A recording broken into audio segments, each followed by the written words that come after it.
Di tanah suci Makkah, di bawah langit yang biru dan bukit-bukit batu yang membisu, dakwah kenabian mulai bergema. Suara lembut penuh hikmah dari seorang rasul membawa pesan tentang keesaan Allah. Pesan yang sederhana namun mengguncang tatanan yang telah lama mapan di kalangan kaum Quraisy. Beliau mengajak manusia untuk meninggalkan berhala-berhala yang tidak mampu mendengar ataupun melihat. Mengajak mereka untuk menyembah hanya kepada Allah, Tuhan yang Maha Esa, yang menciptakan segala yang ada di langit dan di bumi. Namun seruan itu tidak mudah diterima. Hati manusia yang telah lama terikat pada tradisi dan kesombongan dunia menolak untuk tunduk.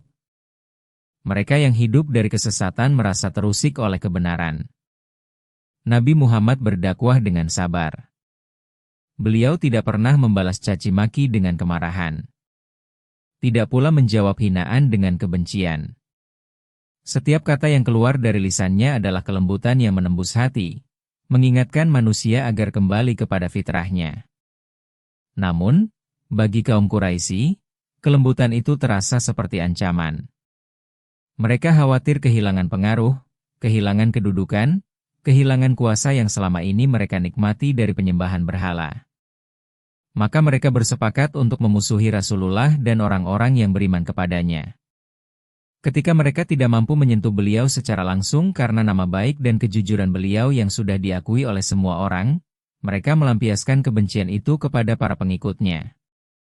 Orang-orang miskin, para budak, dan mereka yang tidak memiliki pelindung menjadi sasaran kekejaman.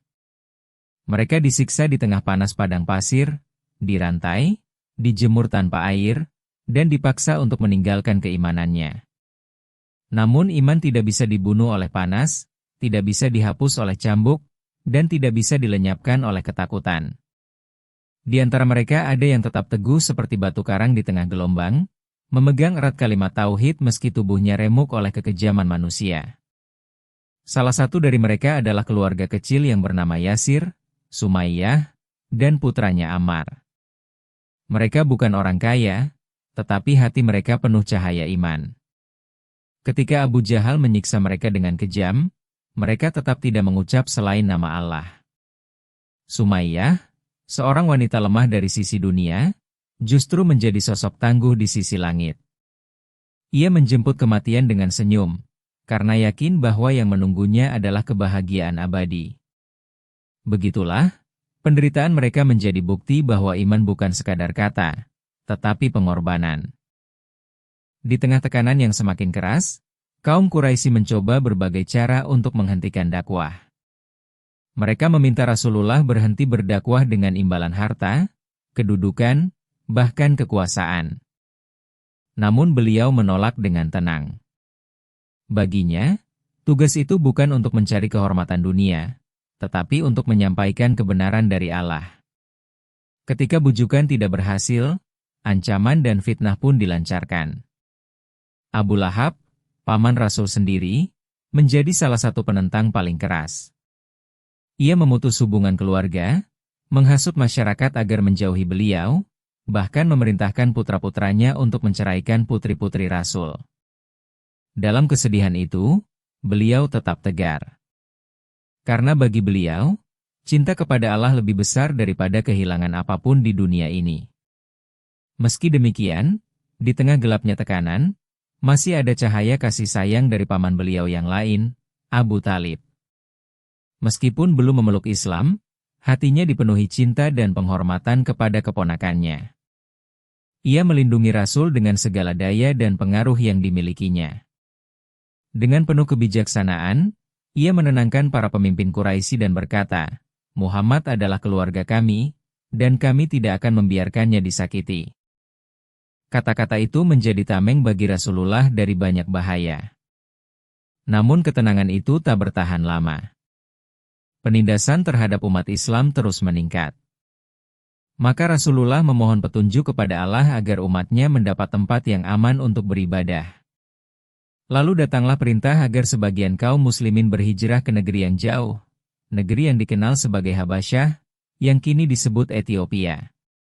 Di sana berkuasa seorang raja yang adil dan bijaksana, Raja Najasyi. Hatinya lembut dan tidak menyukai kezaliman.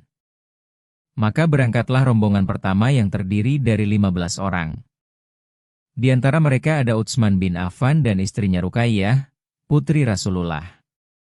Mereka berangkat pada malam hari, diam-diam meninggalkan Makkah, agar tidak diketahui oleh kaum Quraisy. Di pelabuhan, sebuah kapal kecil menanti untuk membawa mereka menyeberangi Laut Merah. Saat layar kapal mengembang dan angin bertiup, hati mereka bergetar, bukan karena takut, tetapi karena harapan. Mereka meninggalkan tanah kelahiran demi menjaga iman. Itulah hijrah pertama dalam sejarah Islam. Ketika kaum Quraisy mengetahui keberangkatan itu, mereka marah besar. Celaka! Mereka berhasil lolos, teriak salah satu dari mereka. Sejak hari itu, tekanan terhadap umat Islam semakin berat. Mereka dikucilkan dari perdagangan, diputuskan dari hubungan sosial, dan diasingkan dalam pergaulan. Tidak seorang pun diperbolehkan bertransaksi dengan mereka. Namun iman tidak mengenal batas tempat. Iman tidak bisa diasingkan. Di Habasyah, kaum muslimin hidup dalam kedamaian di bawah perlindungan Raja Najasyi.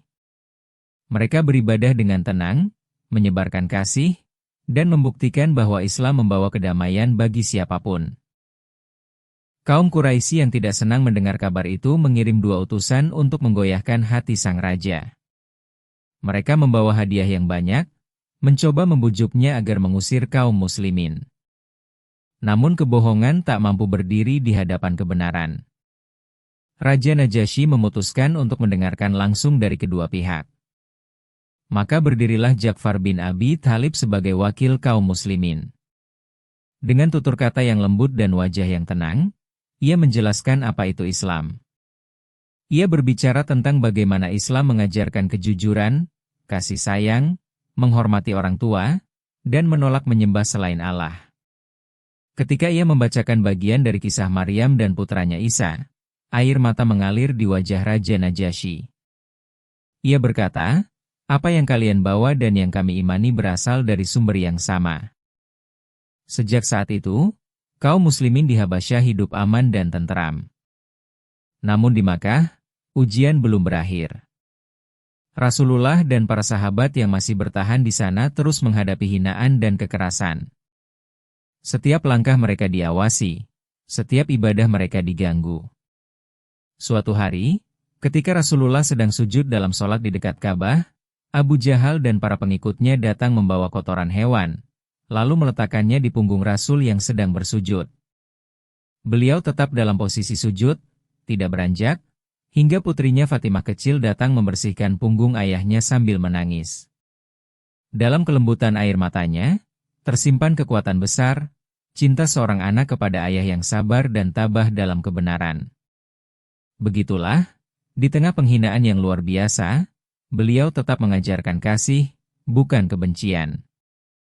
Karena misi beliau bukan untuk membalas, tetapi untuk membimbing.